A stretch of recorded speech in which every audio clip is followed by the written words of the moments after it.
Почитувани сограѓани, во време кога пандемијата на коронавирусот представува опасна закана за светот, се наоѓаме во исклучително тежок и неизвесен период, кога е потребен сериозен пристап и суштинско разбирање на моменталната ситуација.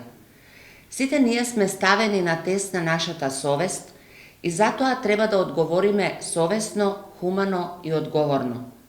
Во овој критичен период и покрај алармантноста на ситуацијата, треба да разбереме дека грижата за здравјето е најважна и токму во таа насока и без паника треба да се однесуваме и да ги следиме препораките.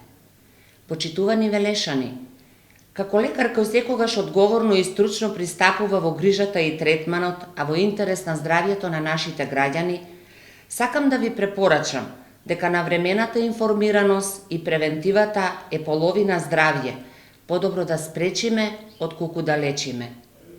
Затоа, верувам дека моите препораки ќе допрат до сите вас и во таа насока ќе ги спречиме несаканите последици кои може да настанат од коронавирусот.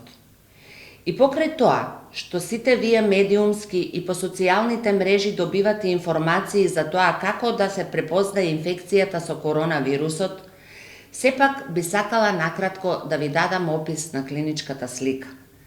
Новиот коронавирус или COVID-19 е причинител на акутна вирусна респираторна инфекција, кој најчесто се пренесува по аерокапков пат, слично како грипот, чии што симптоми се многу слични и во почетокот и ние лекарите не можеме да го препознаеме доколку пациентот не ни даде точни епидемиолошки податоци.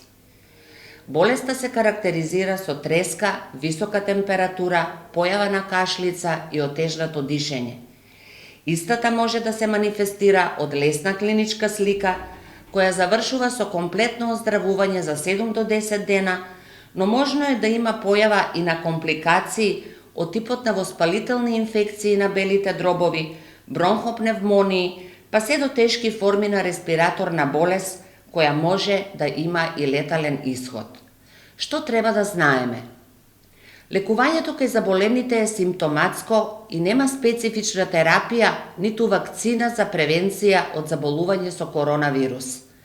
Како и кај сите вирусни инфекции, потребна е изолација во домашни услови, примање на доволно течности и витамини, антипиретици и без примена на антибиотик на своја рака, без консултација на лекар. Доколку сме патували и престојувале во некоја од земјите со ризик на коронавирус, по нашето враќање потребно е да се пријавиме задолжително во Центар за јавно здравје Велес, на телефон кој е пишан на флаерот кој го добиваме, да ги следиме инструкциите кои ќе ни бидат дадени од стручните лица и да постапуваме по нив. Да се заштитиме ние лично, но и колективното здравје со почитување на мерките кои се пропишани од Министерство за здравство. Како ќе се заштитиме? Избегнување близок контакт со болни луѓе од респираторни инфекции.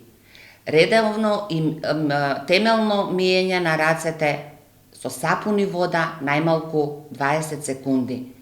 Дезинфекција на раце со антисептични средства на база на алкохол.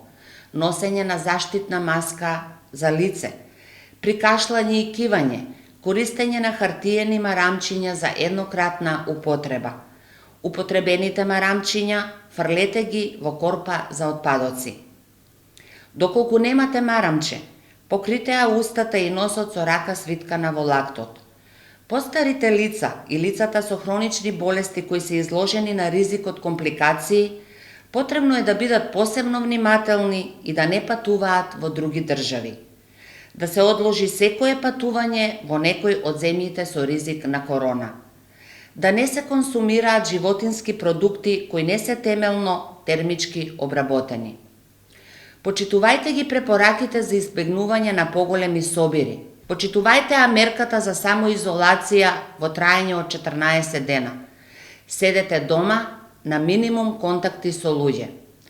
Почитувани сограѓани, изградената самосвест во функција на самозаштита и грижа за здравјето во овие моменти ни е повеќе од неопходна.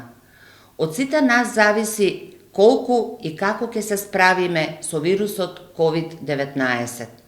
Вашето здравје, здравјето на вашите деца и вашите најблиски зависи од вашата информираност, вашата свест и совест.